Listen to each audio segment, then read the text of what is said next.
एक गांव में एक बूढ़ी औरत रहती थी। उसको एक दिन उसी के घर के आसपास एक बड़ा सा गमला दिखाई दिया। उसने वो गमला तुरंत उठा लिया और उसे साफ़ करने लगी, धोने लगी।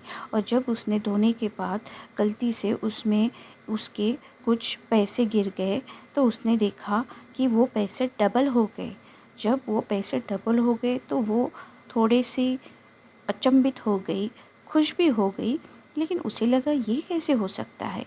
तब उसने उस गमले को हिलाया, उल्टा पुल्टा किया कि उसे लगा इसमें कुछ तो गड़बड़ है, शायद अंदर कुछ रहेगा पहले से ही।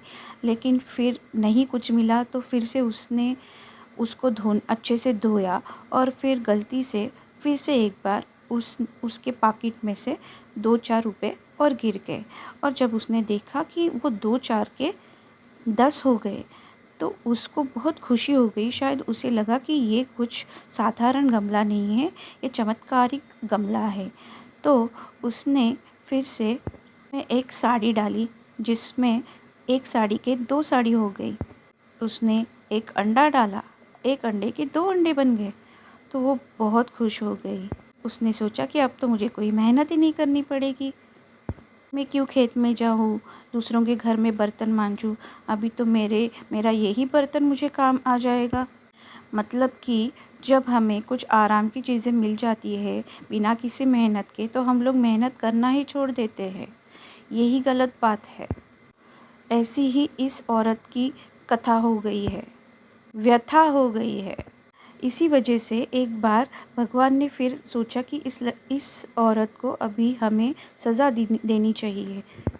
इसकी सज़ा ऐसे हो गई कि चूहा रात को गलती से ये गमले में आकर छुप गया, जिसकी वजह से वो एक नहीं था, एक के 2 और फिर 2 से 4 ऐसे बढ़ते ही गए, जिसकी वजह से उसका पूरा घर तहस-नहस हो गया। क्योंकि चूहा जब आता है तो एक नहीं, अकेला नहीं आता, कॉकरोच जब आते हैं अकेले नहीं आते, झुंड में आ जाते हैं, जिसकी वजह से उसका पूरा घर तहस-नहस हो गया।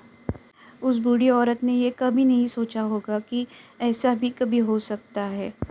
शायद उसने उस गमले के ऊपर कुछ रखा होता तो और अच्छा होता था, ताकि उसमें कोई अंदर चीज़ नहीं जा सकती और चीज़ अंदर नहीं जा सकती। मोरल ऑफ द स्टोरी, मेहनत करो और स्वस्थ